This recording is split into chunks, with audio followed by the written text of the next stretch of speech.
প্রত্যেকে যারা আপনি কি আবু সাইদের মৃত্যুর ঘটনা দেখেছেন? আমি পুরোটাই দেখেছি। পুরো ভিডিও দেখেছেন? তারা যেভাবে আমাকে বলতে দেন আগে, আপনি ডোন্ট লিড ওই আনসারের মতো আমেরিকান বসে থাকেন। আমি পুরোটা দেখেছি। তারা যেভাবে সশস্ত্র হয়ে আক্রমণ করেছে, সেখানে পুলিশের অবশ্যই দায়িত্ব ছিল সেই সশস্ত্র আক্রমণ রোধ করার, বুঝলেন? এটা পুলিশের আইনি দায়িত্ব। আমাদের পেনাল কোড বলেন, আমাদের সিআরপিসি বলেন, সেই পুলিশকে সে ক্ষমতা দিয়েছে, কারণ পুলিশের দায়িত্ব, অন্যতম দায়িত্ব হাতে অস্ত্র ছিল, অবশ্যই ছিল। আমি কি অন্ধ মানুষ? তার হাতে লাঠি সোটা ছিল, আমি নিজে দেখেছি। লাঠি দিয়ে সে মেরে আপনি শুনেন, আপনি তো একা দেখেননি নাকি? আরো অনেকেই দেখেছে। সেটাই বলছি, আমিও দেখেছি, আমি দেখেছি। ডোন্ট প্লিজ এই ধরনের রাবিশ কথা বলবেন না আমার সাথে রাবিশ কথা বলবেন না। আমিও দেখেছি।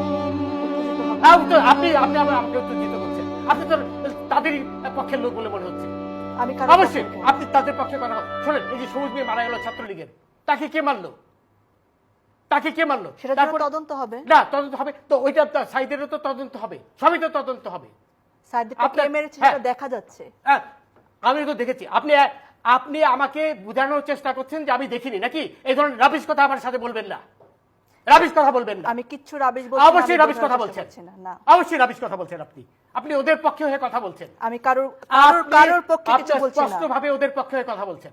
আমি নিরপেক্ষ কথা। আপনি ওটাও নিরপেক্ষ নন।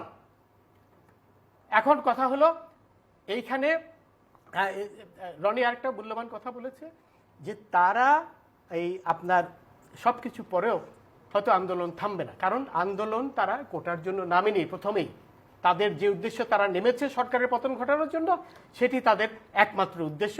এবং কালকে যে একজন মারা গেল চিটাগাংয়ের আপনার ছাত্র দলের নেতা, এর থেকে কি পরিষ্কার হয়েছে? এখন এরপরে শোনেন, এরপরে আমাকে বলতে দেন আগে। এরপরে আপনার প্রশ্ন করেছেন, এটা জবাব নেন, তারপরে আপনার প্রশ্ন আমার প্রশ্নের উত্তর পাননি, অথবা আমার প্রশ্নের উত্তর বোঝার মতো মেধা আপনার নেই। আচ্ছা, এখন কথা হলো, হাসবেন না প্লিজ, ডোন্ট লাফ এট মি।